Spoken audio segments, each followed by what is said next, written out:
Welcome back to episode 44 of the Reading, Minnesota 4X Mega Beef Farm. Today we're back out in the fields finishing up our first corn silage harvest, and once that's finished we'll start preparing for our fall grain harvest season. In the last episode, we officially kicked off our first corn silage harvest of year 2 as we headed into one of our 70-acre cornfields with our two John Deere 700 forage harvesters. With both forage harvesters working together on coarse splay and a fleet of 7 tractors hauling chopped corn back to the farm, we were able to move through this field at a pretty incredible pace. Our goal was to start building up another massive stockpile of feed for our growing herd of 3,000 beef cattle, and we managed to get millions of liters of chopped corn hauled back to the farm and dumped into our second silage bunker. By the end of the last episode, we had already made it well over halfway through this 70-acre field, with more than 2.7 million liters of chopped corn sitting inside our second bunker. With that bunker holding around 4 million liters, we're getting pretty close to running out of room, and I have a feeling we're going to be cutting it pretty close trying to fit the rest of this harvest inside. We've still got a lot of corn standing in this field, though. So today we're going to get right back to work and see if we can finish this entire harvest while continuing to build up our silage stockpile for the 3,000 cattle that call this farm home. Once this field is completely harvested, we'll get the bunker compacted and wrapped, so this massive batch of corn silage can finally begin fermenting alongside the first bunker we filled earlier in the year. We've got a lot of corn left to chop, a bunker that's quickly running out of space, and plenty of work ahead of us today. So let's get back to harvesting. To kick things off today, we'll be hopping right back into our John Deere 8345R, which is sitting right behind me, and we're going to get straight back out into the field so we can keep our silage harvesting operation moving. We've still got a pretty substantial amount of corn standing in this 70-acre field, but we're getting very close to the finish line, and my goal today is to get every last acre chopped, every last load of corn hauled back to the farm, and hopefully get our second silage bunker completely filled up. Our entire silage harvesting fleet is back up and running once again today, with 9 vehicles working together to keep this operation moving. We've got our two John Deere 700 forage harvesters doing the actual chopping, along with 7 tractors and 7 Meyer silage boss trailers working as our hauling fleet. All of that equipment is working together to move as much chopped corn as possible from this field back to the mega beef farm. We're going to stockpile it for our 3,000 head of beef cattle. Both of our John Deere 700 forage harvesters are running on the coarse splay courses we set up earlier, and they're continuing to work their way through this 70-acre field side by side. They're already well into the field now, so instead of working their way through the headlands, they're making those long passes up and down the field and chewing through a huge amount of corn with every pass. Supporting those 2 forage harvesters are our 7 different tractors, ranging from around 145 horsepower all the way up beyond 400 horsepower. They're all different sizes and brands, but they all have the exact same job today. Keep a trailer underneath those forage harvester chutes and make sure neither of our harvesters has to sit around waiting for an empty trailer. I'm going to be running this John Deere 8345R myself, while the other 6 tractors continue working through auto drive. They'll head into the field, find whichever forage harvester needs a trailer, pull alongside it, and stay with the harvester until their Meyer silage boss trailer is completely loaded. Once they're full, auto drive takes over and sends them out of the field back to the mega beef farm and directly into our silage bunker, where they can unload before making the trip right back out to the field for another load. And this operation is moving a lot of corn. We've already got around 2.5 million liters of chopped corn sitting inside our second bunker, all of which has come from this 70-acre field. That bunker can hold approximately 4 million liters, so we're already well over halfway full. That means we've only got about 1.5 million liters of space remaining, and with 7 tractors constantly hauling loads back to the farm, I have a feeling we're going to find out pretty quickly whether this bunker is actually going to be big enough for everything we harvest from this field. I'm really hoping we can squeeze this entire harvest into that bunker, because if everything goes according to plan, this could officially be the final silage harvest of year 2. We've already taken 2 cuts of alfalfa this year. We've got our first silage bunker completely filled, compacted, wrapped, and fermenting, and once we finish this corn harvest, I expect our second bunker to be nearly full as well. That was really the goal going into this year. I wanted to build up a massive stockpile of feed, so we wouldn't have to constantly worry about running short while we're continuing to grow this beef operation. With 3,000 cattle already on the farm and plans to eventually push that number all the way to 5,000, having millions of liters of silage sitting in storage is going to be incredibly important. So once we finally get every last bit of corn off this field, we'll get the remaining loads in the bunker, compact everything down, wrap it up, and let that silage begin fermenting. After that, we'll get this entire harvesting fleet cleaned up and put away because we're going to be switching gears pretty quickly. Fall harvest is coming next. We've got 180 acres of soybeans and more than 300 acres of corn waiting for us. And before we start rolling into those fields, we're going to be making a pretty major upgrade to our combine fleet. Our two-case 9240 combines have served us well, but it's time to see if we can bring in something substantially bigger to help us tackle this year's grain harvest. But before we get to any of that, we've got one final big job to finish. Let's get these John Deere 9700s back to work, fill this second bunker to the top, and officially wrap up our year 2 silage harvest here on the Redding, Minnesota Mega Beef Farm. If you're looking forward to this new mega farm series on Redding, Minnesota 4X map, please like, comment, and subscribe so you don't miss what's coming next.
Well, I just finished getting both of our John Deere 9700 forage harvesters refilled with silage additive, so we're ready to get right back into this corn harvest.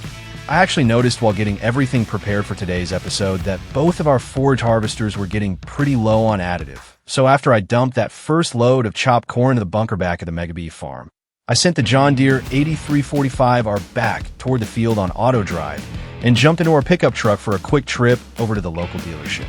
I picked up a fresh pallet of silage additive and brought it straight out to the field. And now that both harvesters are topped back up, they should have more than enough to finish off the rest of this 70-acre field without running out again. Keeping these harvesters supplied with additive is definitely something I want to stay on top of, especially during a harvest like this where we're trying to build up as much feed as possible. With the silage additive activated, we're getting around a 10% yield bonus from the corn we're chopping, which may not sound like a huge difference at first, but when we're harvesting an entire 70-acre field and talking about millions of liters of silage, that extra yield can really add up. And at this point, every extra liter is going to be useful. We're already getting very close to filling that second bunker, and we're trying to squeeze as much feed as possible out of this field for our 3,000 beef cattle. The more silage we can stockpile now, the more prepared we'll be heading into the next year as we continue growing this herd toward our ultimate goal of 5,000 head of cattle. The good news is that both of our forage harvesters are back up to full additive, and they're continuing to chew through this field. while our fleet of hauling tractors keeps cycling back and forth between the field and the mega beef farm. We're getting very close to the end now, so I think we're going to see this bunker fill up pretty quickly over the next little while. We've got one final push ahead of us to get every last bit of corn harvested, hauled back to the farm, and packed into our silage bunkers. Let's keep these harvesters rolling and see just how much more silage we can pull out of this 70-acre field before we officially wrap up our year 2 silage harvest.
Well guys, that's officially going to do it.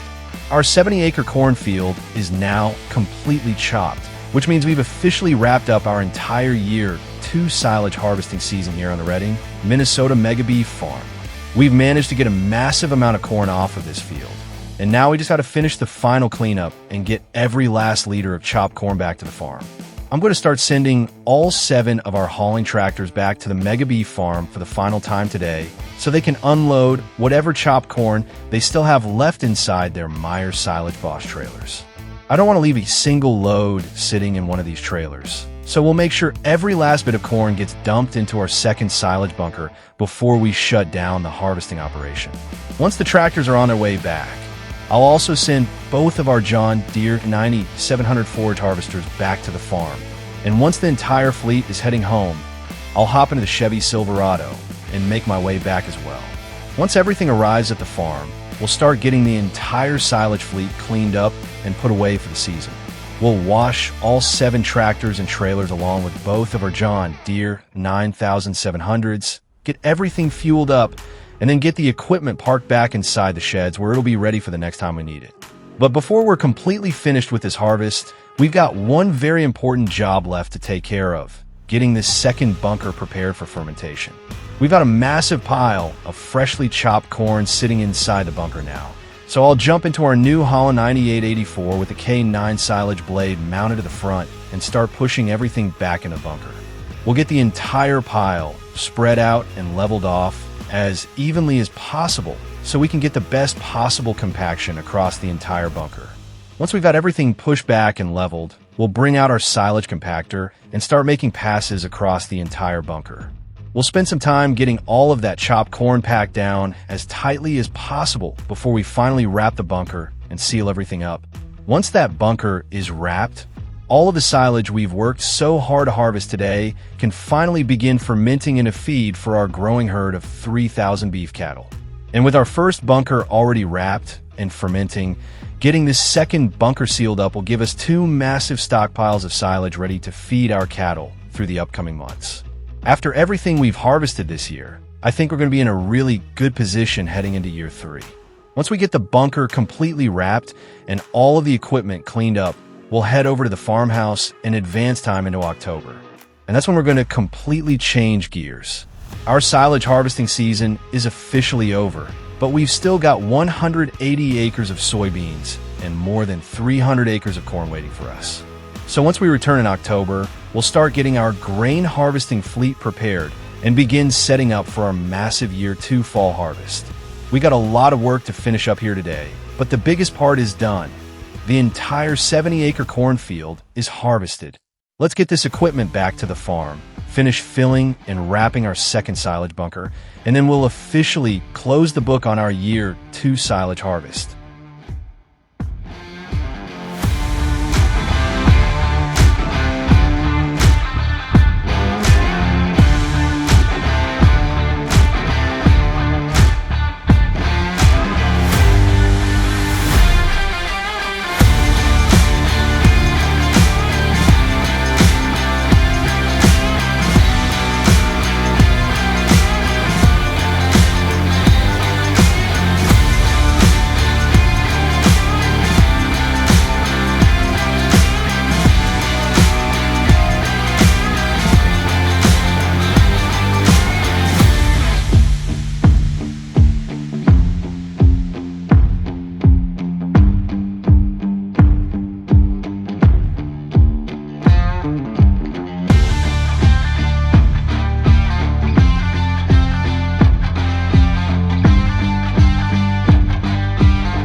Well, after getting our entire year 2 silage harvest wrapped up and bringing millions of liters of fresh silage back to the Mega Beef farm, we've now advanced time into October, and that means it's finally time to kick off our fall harvest.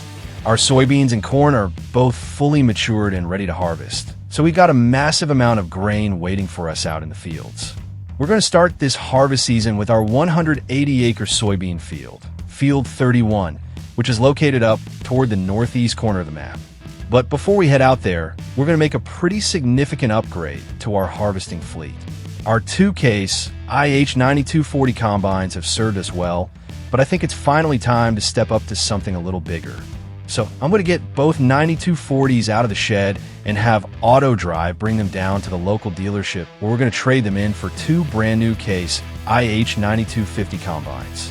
The 9250s are the next step up in the case IH lineup, and we're getting some pretty important upgrades with these new machines.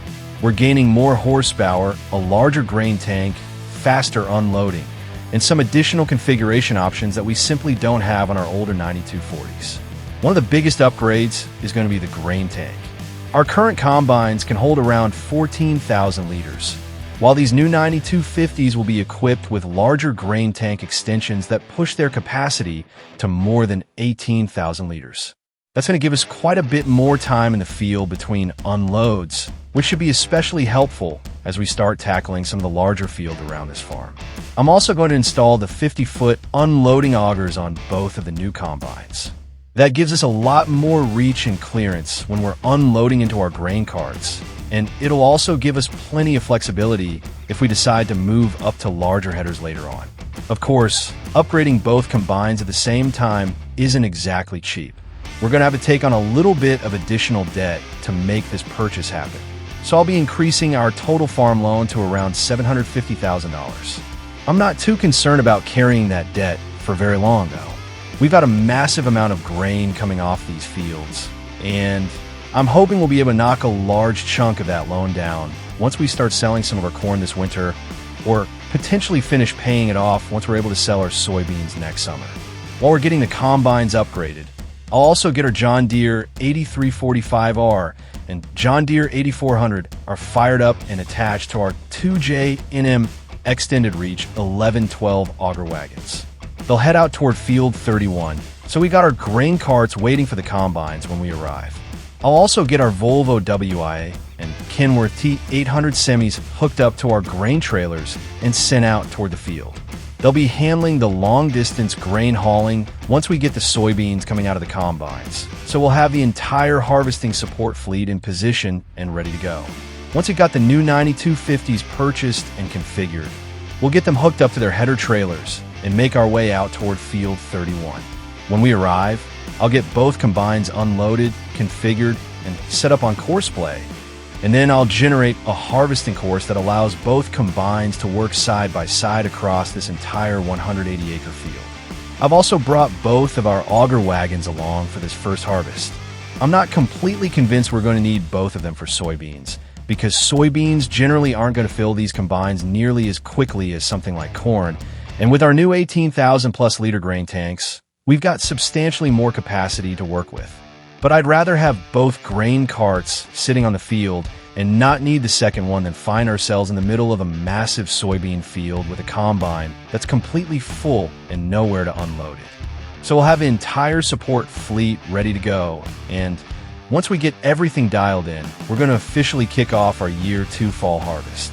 We've got 180 acres of soybeans to get through first, followed by more than 300 acres of corn. So there's a whole lot of grain waiting for us. Let's get these brand new case IH9250s into the field, put our new harvesting fleet to the test, and officially kick off fall harvest here on the Redding, Minnesota Mega Beef Farm.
We've officially kicked off the Year 2 fall harvest here on the Reading, Minnesota Mega Beef Farm, and we've got some brand new equipment leading the way. We started today's episode by upgrading our harvesting fleet, selling off both of our Case IH9240 combines and replacing them with two brand new Case IH9250 combines. We've given these machines larger grain tanks, faster unloading, more horsepower, and some additional configurations that should make a pretty big difference as we work through the massive fields we have waiting for us this fall. After getting everything purchased and configured, we made the long trip out to Field 31, our massive 180-acre soybean field, and spent some time getting both of the new combines completely dialed in on courseplay and auto drive. Once we had all of our courses created and everything working properly, we officially fired up the combines and started harvesting our first soybeans of Year 2.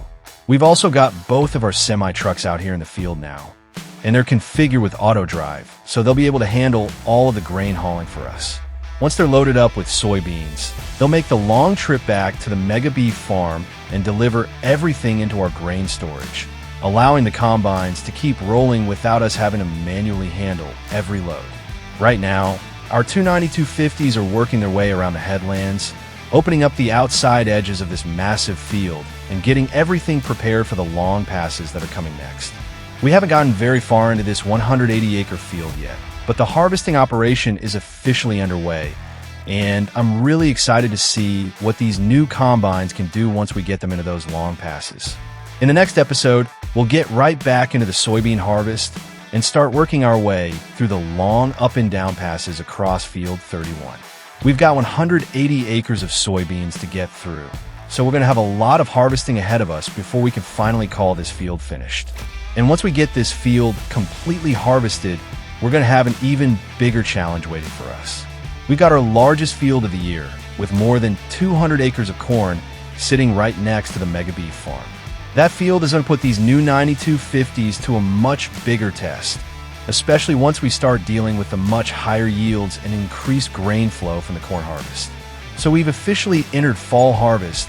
We've got our new combines rolling, and we've got hundreds of acres of soybeans and corn waiting for us.